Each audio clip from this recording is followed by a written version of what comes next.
이제 구약으로 바로 구약에서 신약으로 이어가야죠. 그런데 구약의 마지막 부분이 바로 예언서, 선지자들의 예언이라고 그랬어요. 그 예언은 바로 하나님의 언약에 기초하고, 언약은 하나님의 작정에 기초한다고 그랬어요. 그러니까 작정, 언약, 그 다음 이제 예언. 그러면 작정이 결국은 예수님 보내가지고 마지막 아담 보내어서 이제 여호와 하나님이 여호와 되심을 계시하는 내용이거든요. 그러니까 하나님께서 예수 그리스도 메시아를 언약한 내용이 이제 바로 작정 따라서 영원한 작정 섭리 가운데 메시아 보낼 걸 작정을 해놓고 언약을 한 거란 말입니다. 그게 구약 성경이라고 그랬어요. 근데 구약 성경 가운데 이제 선지자들의 예언은 언약에 기초했기 때문에 물론 아담과의 언약도 중요하고 노아의 언약도 중요하지만 열조 아브라함과 이삭과 야곱에게 언약하신 거하고 그다음 모세에게 언약하신 거, 그다음 다윗에게 언약하신 것, 그것을 바로 이 선지자들이 예언한 거란 말입니다. 선지서. 그러니까 예언은 구약의 모든 역사 섭리를 선지자들이 해석을 하면서 이렇게 언약대로 이루어 주셨으니까 앞으로 이렇게 돼서 메시아가 온다. 그것을 이제 선지자들이 예언한 거예요. 그러면 여기서 이제 마지막 결론적으로 중요한 게 뭐냐면 정말로 예수가 처녀 마리아의 몸에서 태어나신 예수가 그리스도가 맞으냐 이거예요. 그 문제가 남은 거 아니에요. 계속해서 하나님이 여호와 되신 스스로를 계시하기 위해서 작정하고 언약하시고 언약대로 일부 이루시고 앞으로 이루실 것에 대해서 선지자들로 예언하게 하신 건데 그 예언의 핵심이 메시아 보내겠다. 그러면 예수님이 처녀의 몸에서 잉태해서 동정녀 마리아에게서 출생했잖아요. 그러면 그 예수가 정말로 그리스도가 맞으냐? 이게 이제 신약 성경의 주제예요. 그래서 신약의 주제는 그리스도 성취 내용이란 말입니다. 그리스도 성취했다. 이게 굉장히 중요하죠. 왜? 그리스도가 성취됐다는 사실을 알아야 정말 여호와 하나님이 살아계시구나 입증되지. 제 말 한마디라도 토시라도 놓치면 안 돼요. 내가 지금 완전히 가다듬어서 핵심적인 말만 하니까 이제부터의 숙세는 예수가 그리스도냐 이 질문 하나가 가장 근본 질문이에요. 그 나머지 시시한 뭐 성령이 임했느냐 올라갔다 왔느냐 내려갔다 왔느냐 그건 다 예수가 그리스도냐라고 하는 질문 안에 다 포함되는 거예요. 이게 한 가지 핵심적인 질문이 해답을 얻으면 나머지 해답 다 얻어버리는 거예요. 다 해소되는 거예요. 그러니까 아이들에게 수학을 가르칠 때 둘에다가 셋을 곱하면 6이다. 하나하나 그렇게 가르치면 한도 끝도 없어요. 하나하나 가르치면. 그 원리를 가르쳐야죠. 원리를 그거다 딱 가르쳐주면 100만 가지 곱셈, 나눗셈을 다 풀어지지 않아요. 마찬가지로 신약 성경도 예수가 그리스도냐 하는 해답만 한번 얻어버리면 다 풀려요. 대답이 다. 왜? 그게 수직적 논리의 질문이니까 평면적 논리에 대한 질문은 그냥 다 없어져 버리는 거예요. 그래서 아까 말했잖아요. 내가 저 책 한 권을 쓰는데 문제의식을 200개를 제시했다고. 200여 개를 제시했다고. 그러니까 200여 개 안에는 목사님의 궁금증도 다 들어있는 거란 말입니다. 그러니까 그 책 보면 다 해결된다니까. 그러니까 그거 자꾸만 내 강의 들으면서 딴 생각하시지 말고 내 강의에만 토시 하나 놓치면 안 된다니까. 신약은 예수가 정말 그리스도냐 이 문제의 해답을 주는 것이 어떻게 해서 예수님 스스로가 내가 그리스도다 이걸 증거한 것이 마태, 마가, 누가, 요한복음이에요. 내가 예수다. 예수님 스스로가 내가 구약의 선지자들이나 구약의 모든 역사 섭리를 통해서 언약한 그리스도다. 이걸 증거하는 것이. 그럼 예수님은 육을 입고 오셨으니까 십자가 못 박혀 죽으시면 육신은 거할 수가 없잖아요. 그래서 부활해서 예수님은 승천해요. 그렇죠? 부활의 몸으로. 그럼 부활의 몸으로 지상에 계속 남을 수가 없잖아요. 그래서 예수님이 가서 성령을 보낸다는 거거든요. 성령을 왜 보냈느냐?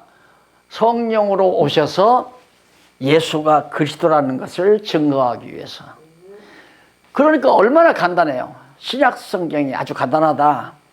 마태복음에서 요한복음까지는 예수님 자신이 내가 그리스도다라고 증거하는 거고, 사도행전에서부터 사도행전 1장 12절에서부터 요한계시록까지는 성령께서, 오순절에 임하신 성령께서 바로 이 세상 끝날까지 예수가 2000년 전에 오신 그 예수, 처녀의 몸에서 오신 예수, 그분이 바로 그리스도다라고 증거한 내용이다. 로마서든 빌립보든 뭐 고린도전서 할 것 없이 다. 그게 성경은 너무너무 간단한 거예요. 알고 보면 성경은 딱 여기서 결론이 끝난다. 아, 정말 여호와 하나님 살아계시구나. 그러면 여기서 예수님이 그리스도라고 증거하고 성령이 예수가 그리스도라고 증거하는 건 왜 증거하는가? 언약대로 이루어졌다는 걸 확인시키기 위해서 증거하는 거예요. 그럼 언약대로 이루어졌다는 확인을 왜 시키는가? 여호와 하나님 살아계시는 걸 증거하기 위한 거예요. 한마디 놓치면 안 돼요. 왜 성령이 예수가 그리스도라고 증거하는가? 하나님은 언약하시고 언약대로 이루시는 여호와가 살아있다.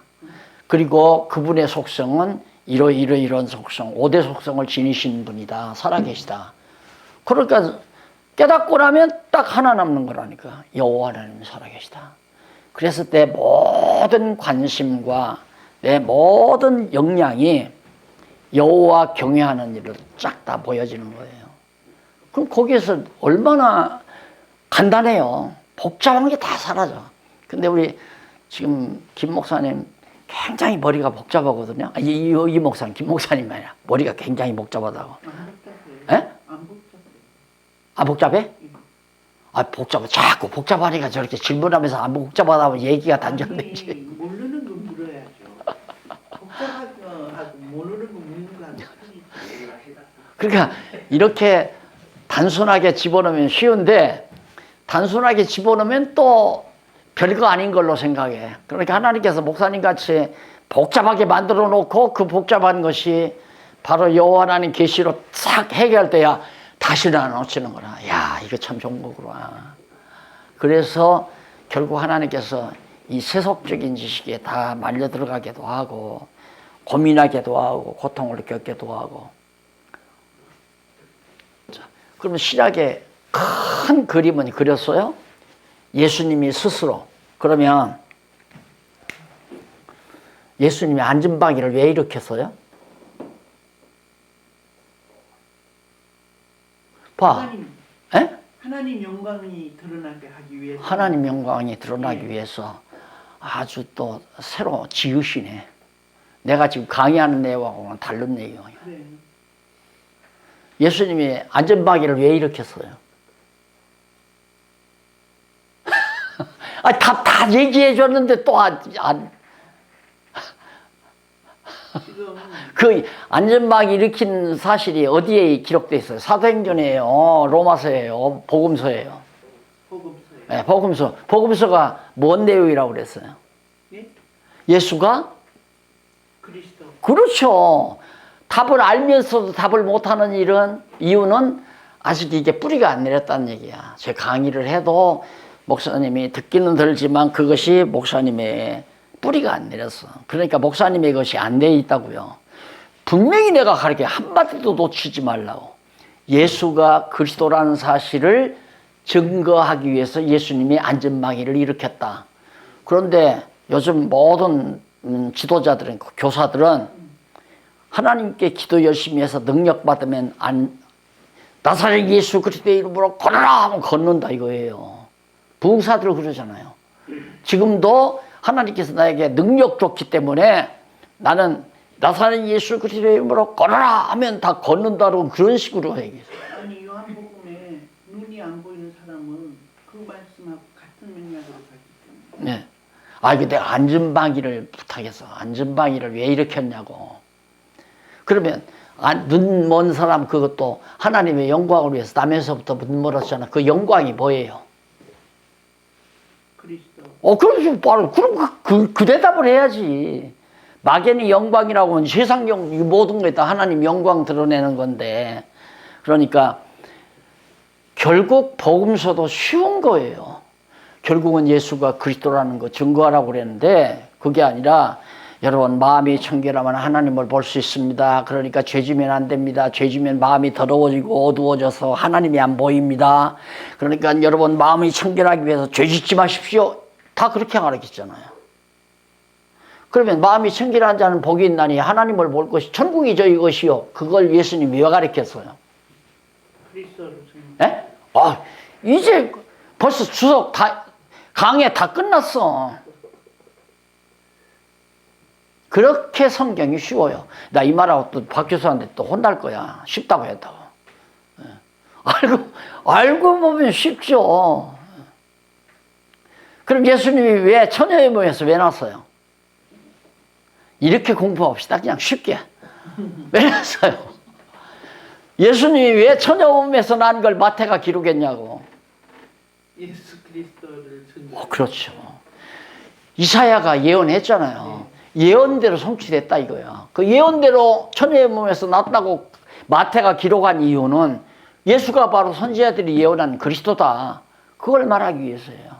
그러니까 복음서를 읽고 목사님들이 예수가 그리스도입니다라고 결론적으로 가르치지 않고 자꾸 여러분 팔복 가르치면서 이리야 복 받습니다. 이리야 복 받습니다.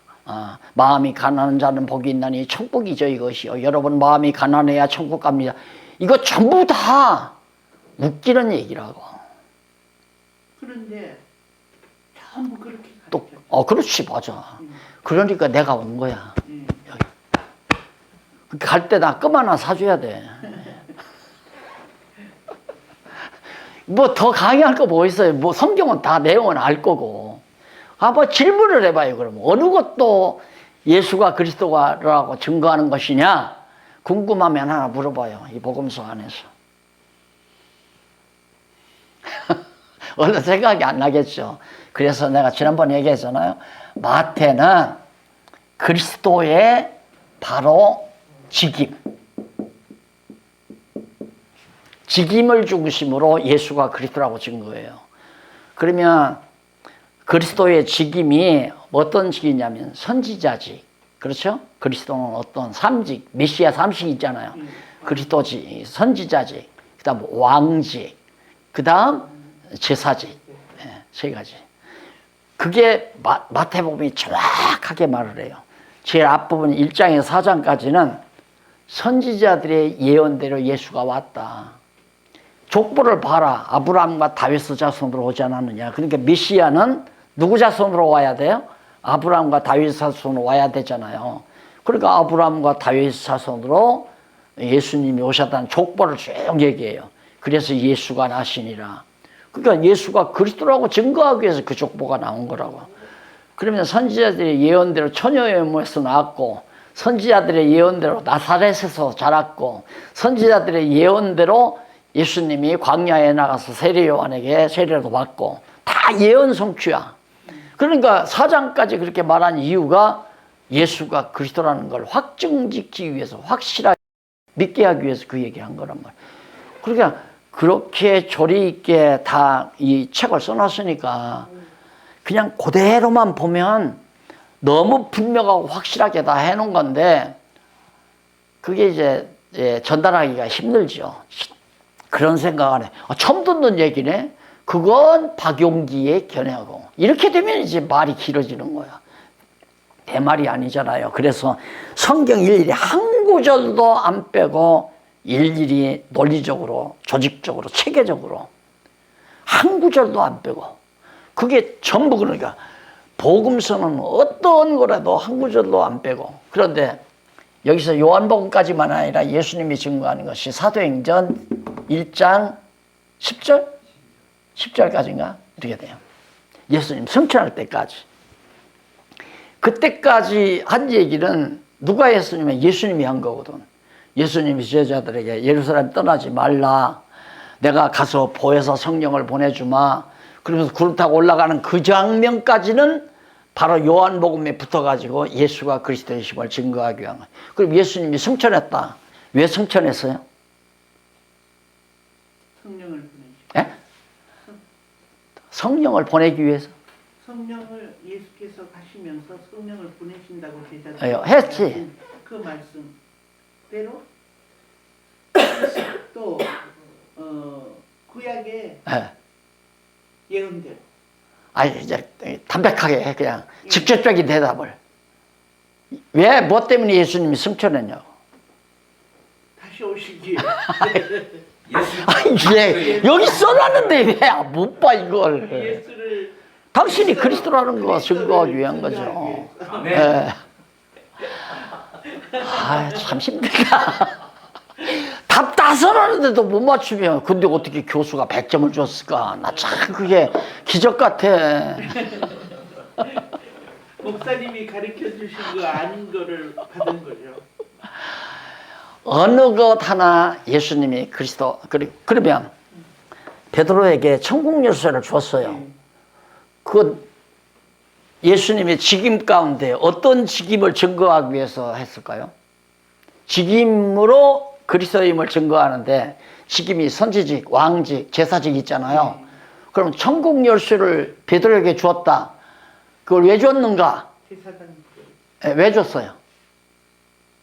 그리스도를. 그렇지. 그리스도라는 것을 증거하기 위해서 했는데 어떤 그리스도? 직임 가운데 어떤 직임? 제사장. 제사장하고 열쇠하고 천국 열쇠하고 무슨 상관이 있어? 그래서 그 왕직. 에? 왕직이. 좋아요. 지혜가 조금 늦게 오네. 항상 약간 늦어. 맞아요. 예수님이 당신이 왕직을 가지고 천국의 주인, 왕이 아니에요. 천국의 주인, 왕. 천국 주인임을 증거하기 위해서. 그 천국 주인이 왜 주고 와요? 메시아라는 걸 증거하기 위해서. 그러니까 직접적인 목적은 천국의 주인임을 아는 거예요. 그 다음 근원적인 건 그리스도임을 증거하기 위해서. 이제 해석하겠지.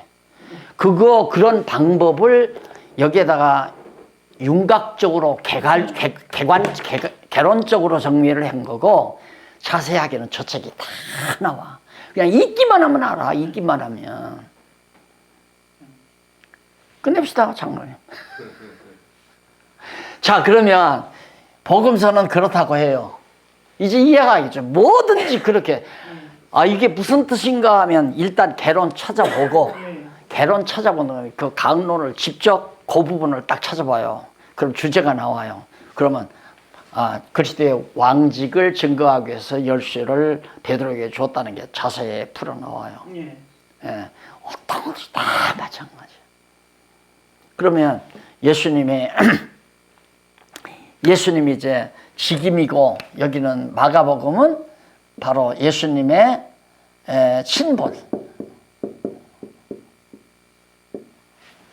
신분인데 그리스도의 신분 중에 신학교에서 기독론에서 배웠죠. 신분은 두 가지 신분이에요. 높으신 신분, 낮으신 신분. 이게 이제 승기는 높아지신 신분이죠. 근데 이제 귀천이 아니죠. 높으신 신분, 낮으신 분. 본래 하나님과 같은 분이었는데 우리 인간의 종의 몸으로 오셨다, 낮아졌다 이거예요. 그러면 하나 물어봅시다. 예수님이 고향에서 이렇게 버림을 받았거든요. 예수님이 고향에서 버림을 받았어요. 그게 이제 마가복음에 기록됐단 말입니다. 그 말씀은 뭘 증거하는 걸까요? 그리스도. 그리스도를 증거하는 건데 그리스도의 어떤 신분? 낮으신 그렇죠. 성경을 그렇게 해석한다 이 말입니다. 그게 의미 분석에 의한 성경 해석이에요. 고향 사람들이 예수를 미쳤다고 가족까지라도 버렸다니까. 버림받으신 신분. 버림을 받으시는 것은 그래 십자가에 왜 죽었어요? 어떤 신분이에요? 낮으신 신분이요. 그리고 십자가에 피 흘려 하는 것은 역시 낮아지신 신분으로서 우리의 구속을 위해서. 승천하시죠? 높아지시는 신분. 그래서 높으신 분이 낮으셨다가 다시 높아지시죠. 높아짐.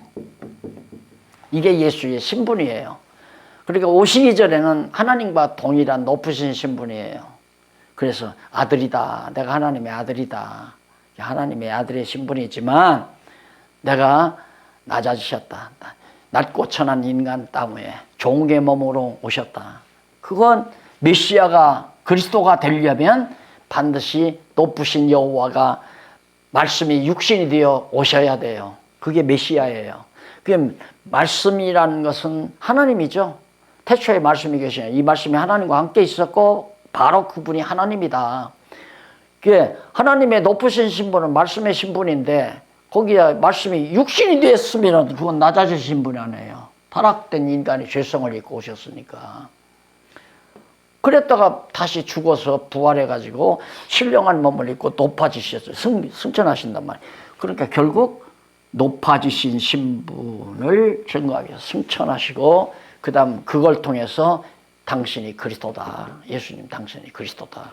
그걸 증거하는 거예요. 누가복음에 이렇게 나와 있어요. 신분. 자, 그럼 누가복음 해석 다 했어요. 당연. 마가복음. 네, 마가복음 빨리 하라고. 마가복음 신분 얘기. 마가복음은 아니 누가복음이지. 이게 마가복음이고 마태, 마가, 누가복음. 누가복음인데 사역. 예수님이 하시는 사역. 이것은 역사적으로 예수님이 출생해서 부활 승천할 때까지 역사적인 수순을 통해서 쭉 그 연도별로 연도 숫자별로 역사를 기록한 거예요. 그 왜 누가복음에 뭐 탕자 비유도 나오고 누가복음에 탕자 비유를 왜 했어요? 탕자 비유 왜? 그러니까 보여주는 누가복음은 예수께서 인간으로 오셨다는 것을 증거하기 위해. 그거 이제 초보지. 그러니까 인간으로 와서 똑같아. 내용은 다 들어있어요. 겹쳐요. 근데 누가복음의 내용의 순서와 마가복음의 내용의 순서, 마태복음의 내용의 순서가 다 달라. 그런데 역사적인 순서는 누가복음의 순서야. 그게 맞아요. 연도별로 쭉 나와. 그런데 마태복음에 나타나는 건 먼저 행하는 일이 뒤에 나오고 뒤에 행하는 일이 먼저 나오고 뒤죽박죽. 이게 학자들의 고민이야. 이게 왜 그러느냐.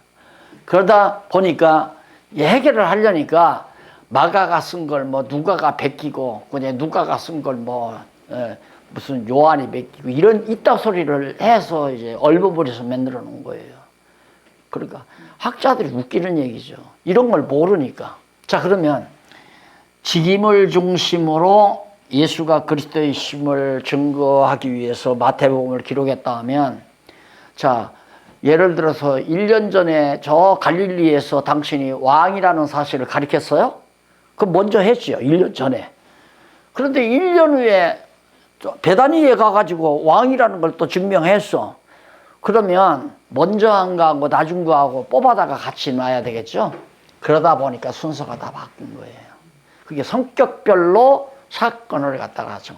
이게 베드로에게 천국 열쇠 준 것이 훨씬 뒤에 나오는데 앞에다가 기록한다 이거예요. 왜?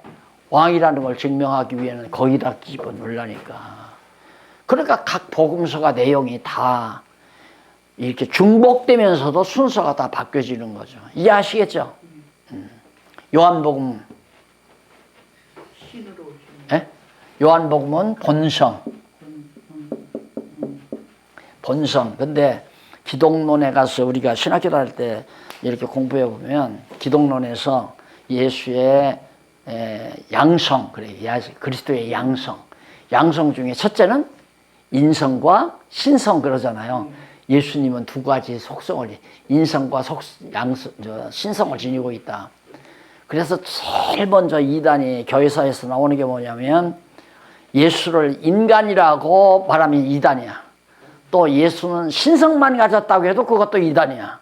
예수는 참 인간이고 참 하나님이다. 그래야 참단이야. 웃기는 거지. 인간은 피조물인데 창조주가 어떻게 피조물이 돼요? 말도 안 되는 얘기 아니에요. 그러니까 몰라서 그러는 거예요. 그 인성은 하나님이, 아까도 말했지만 하나님이 그러니까 즉 로고스죠. 로고스가 육신이 되었다. 로고스는 하나님이에요. 신성이죠. 하나님이야. 근데 육신은 우리 코이탈리 인성이야. 이거 인성. 이건 신성이고. 그러면 로고스로 계실 때 인성이 있었나요? 인성은 언제 취했어요? 마리아의 몸에 출생할 때 인성 취했잖아요. 그 후에 왜 인성을 왜 취했을까요? 하나님이 인성을 왜 취했어요? 우리를 구원하시기 그리스도 사역을 위해서 인성을 취한 거예요. 그러니까 이것은 본래는 하나님이었지만 그래서 본성이에요. 본성은 신성이다. 이걸 증거하기 위해서 요한복음 전반부는 내가 아버지께로 왔다. 그러니까 나는 신이다 본래는. 그런데 내가 이제 이렇게 있다가 다시 아버지께로 갈 거다. 그게 요한복음 후반부예요. 전반부는 아버지께로부터 왔고 후반부는 아버지께로 갈 거다. 왜? 내가 신이니까. 하나님이니까. 그래서 요한복음은 본성을 중심으로 당신이 그리스도의 힘을 증거하는 거예요. 그리스도는 바로 로고스가 하나님이 육신을 입고 와야 그리스도거든요. 그러니까 이런 데서 이제 삼위일체라고 하는 것도 얼마나 허접한 얘기인지를 알 수 있잖아요. 그거 삼위일체 지금 정리가 안 되잖아요. 그것도 또한 이단이에요. 근데 삼위일체가 무슨 삼위일체예요? 하나님 한 분인데. 그러니까 30년 얘기하면 이단이고 또 하나님은 한 분이다 해도 이단이야. 뭐라고 해야 하나? 삼위일체라고 해야 이단이 아니야. 그런데 우리는 보통 한 분 하나님 그러거든. 그래놓고는 삼위일체래. 또 이게 신학적으로 전혀 정리가 안 된 거예요. 서구 사람들의 이 두뇌라는 것이 얼마나 비련하냐고요. 우리는 성경은 여호와 하나님, 이 여호와께서 당신이 여호와임을, 당신은 여호와다, 여호와임을 깨닫게 하기 위해서 이스라엘 역사를 언약하시고 언약대로 이룬 거 아니에요. 이스라엘 역사를. 그러면 여호와가 하나님이죠. 한 분 하나님이야. 근데 이 여호와가 바로 확실히 당신이 여호와임을, 여호와 언약대로 이루심을 알기 위해서 여기서 구약에서 언약을 했으니까 언약대로 와야 되잖아요. 그 여호와가 바로 육신을 입고 오신 거란 말입니다. 그러면 육신을 입고 마리아의 몸에 출생해서 오신 그분이 누구예요? 여호와죠. 본래 본성이 여호와란 말입니다. 그런데 그리스도임을 증거하기 위해서 육신을 입으신 것뿐이죠. 그게 다 증거됐으니까 벗어버려야죠. 다시 하나님으로 승천하신 거예요. 그러면 가셔서 나머지 역사 가운데서 하나님을 여호와로 깨달아 알고 믿게 해야 할 거 아니에요. 그래서 누구를 보내요? 그걸 성령을 보내요. 누구의 영이에요, 이분이? 하나님의 여호와의 영이에요. 그리스도의 영이고. 그게 한 분 아니에요, 그냥 여호와 한 분. 그러니까 이 서구 사람들은 여호와 하나님 아버지가 있고 성자 하나님이 계시고 이게 성령 하나님이 따로 있다 이거야. 그렇게 삼위 일체다. 그러니까 한 몸이 새 의자에 앉을 수 있어요? 포개 놓으면 모르겠지. 그 삼위일체란 말이 뭐냐면 일체이신, 몸은 하나이신 하나님이 의자 3개에 앉아있다 이 말이야. 그걸 이해할 사람이 어디 있느냐고. 그래 놓고는 거기서 이단 만들어내는 거예요. 성경은 그냥 하나님이 다, 하나님 한 분이 다 하신 거야.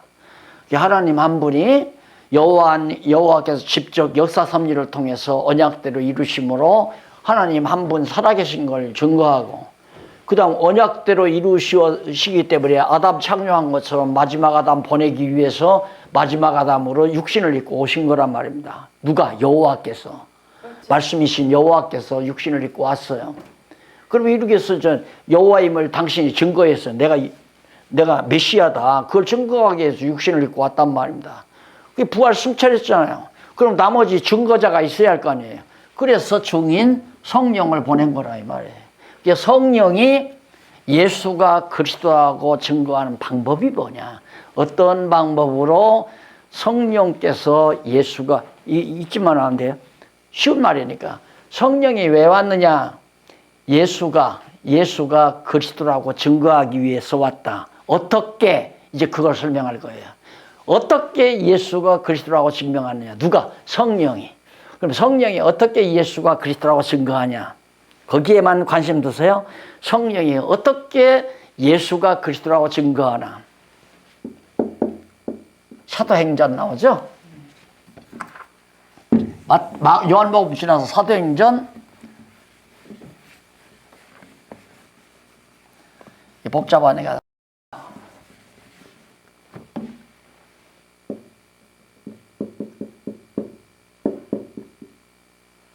예수는 그리스도다.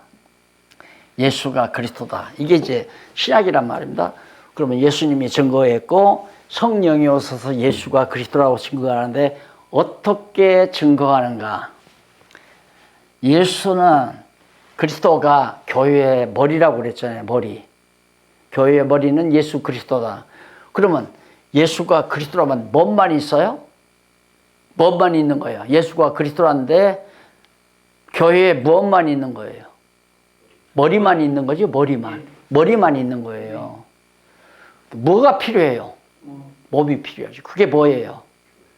교회죠. 그렇잖아요. 그러니까 예수가 그리스도라고 증거하기 위해서는 머리 대신 예수님의 몸을 세워야 될 거 아니에요. 성령이 오셔서 그걸 세운다 이 말이에요. 그래서 이미 작정된 택한 백성들을 성령이 오셔서 불러내요. 그들을 불러요. 그래서 구원론에 보면 뭐 소명, 뭐 중생, 회개, 믿음 뭐 이런 거 쭉 나오잖아요. 그게 성령께서 하시는 일이란 말입니다. 그런데 우리 개혁파 신학에서 그 구원 서정에서 소명, 중생, 회개, 신앙, 그 다음 성화, 그 다음 견인, 그 다음 영화 이런 식으로 나가잖아요. 근데 그 서정 가운데 성화는 우리 인간이 해야 한다 이거야. 다른 건 다 성령이 하는데 성화만은 인간이 해야 한다. 그 인간이 벌써 아니라고 하잖아요. 아니죠. 다 전부. 그러니까 불러내서 천국 갈 때까지 누가 아니면 성령이 인도에 가는 거란 말입니다. 우리를. 그래서 성령의 인도 따라서 우리가 살면, 그러니까 우리는 거듭난 백성들은 성령의 인도를 받아서 다 사는 건데 나타나는 것은 성령은 안 보이잖아요. 안 보이니까 하는 건 내가 하는 거거든. 내가 가서 전도를 하니까 하나 들어왔어. 누구 열매요? 보통 사람들은 내가 전도해 주라니까 내 열매라고 생각하는 거야. 그렇지, 성령의 열매예요. 그러니까 성령이 역사하지 않고는 아무것도 못한다니까 우리가. 그 말은 뭐냐면 뿌리가 있잖아요. 뿌리가 있어서 줄기가 있는데 여기에 내가 붙어야 꽃도 피고 열매도 맺고 이게 다 작용이 되는 거 아니에요. 왜? 뿌리에서 진액이 올라가서 이게 통하니까. 그러니까 열매 맺고 꽃 필 것 같더니 이제 살아서 또 진액이 통한다 이거예요. 진액이 통하니까 이파리 피고 꽃 피었으니까 열매 맺을 때는 너 없어도 필요 없다. 잘라내도 열매가 익어간다. 절대 열매가 익어갈 수가 없어요. 죽어버리고 말지. 이게 그리스도를 떠나면 우리는 다 죽는 거라니까. 그러니까 그리스도의 몸이죠. 우리가 그리스도에게 붙어 있다. 자, 그러면